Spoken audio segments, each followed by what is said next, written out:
Oromoo saba jennee manaa barbaade. Kanaaf jalqaballee loora isin keessummeessina gaafa jennu ilmaan sabaa koottaa isin keessummeessina jennee siniin jenne malee ilmaan gandaa, ilmaan gosaa, ilmaan kutaa koottaa siniin hin jenne. Kan nuti jenne ilmaan sabaa koottaa isin keessummeessina, ilmaan sabaa koottaa biyya keenya waliin qabsoofna, ilmaan sabaa koottaa uummata keenya rakkoo gidiraa keessa baafna waliin jenne. Akkasuma nuti ammallee ilmaan sabaati saba kana qabsoofna. Saba kana immoo kutaa laga amantaa eenyuun iyyuu gargar hin qoodannu.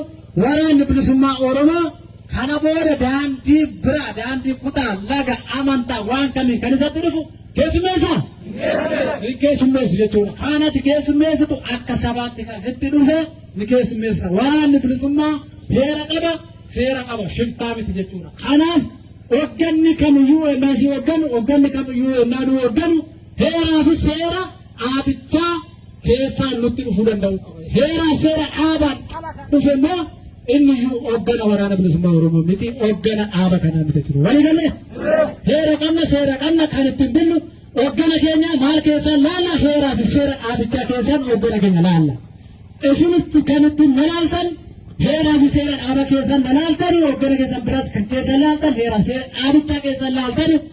Gama heera seera dhaabarraa hoogganni kan maqu yoo taate isatti karaarraa maqee jechuudha. Kanaaf isa waliin waan karaarraa maqtuuf tokko illee hin jiru.